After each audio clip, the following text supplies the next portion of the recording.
Hello, welcome back to the Armenian Museum of America. I'm Gary Lind-Sinanian, the curator, and I'm here to share with you some more objects from our collection. Today's subject of discussion is Mother Armenia, Maya Hayastan.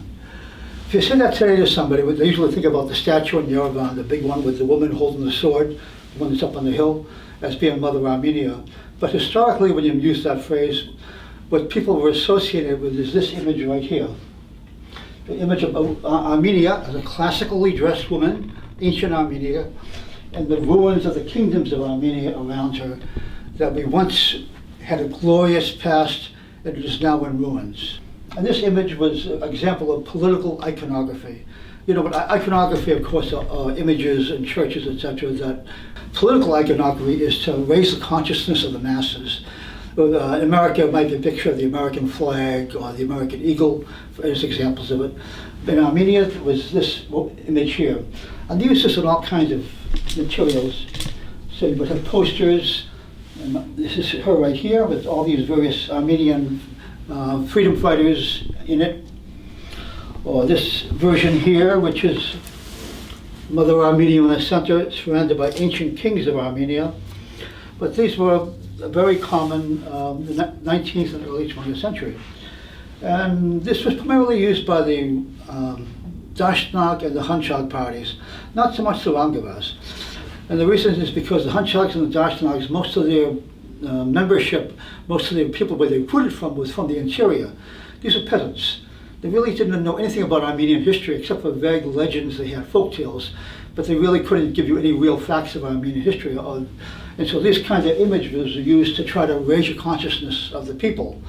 The Rangavas were the city folk, the ones in this, the merchant classes in the big cities. They knew Armenian history. They could read books, etc. So they really didn't need this kind of image. So it's very rare among Rangavas, but very common among the Dashnags and the Hunchaks. There are all kinds of other variations on this. We have this image on rugs, tapestries, silver trays, cigarette cases, you name it, they put this image everywhere. It was such a popular image. And here's another example here that somebody did it on needlepoint. And there were all kinds of permutations to it. No two images are exactly alike, but they all share this theme of the classical woman in the ruins. Here she is literally a mother with a small child. But again, it's the same theme of the ruins around her. Some of the ruins, you have the names of ancient Armenian cities, but again, it's the same basic theme of Mother Armenia. The motif was probably originally created by the Megatarist monasteries because they were trying to raise the consciousness of the Armenian people. This is one of the ways to put them in touch that we once had a glorious past. And actually, it became so popular that you could, after a while, you could find copies of Mother Greece and Mother Bulgaria. And the same, they were sitting in ruins of their countries because these are countries that had been conquered by the Ottomans.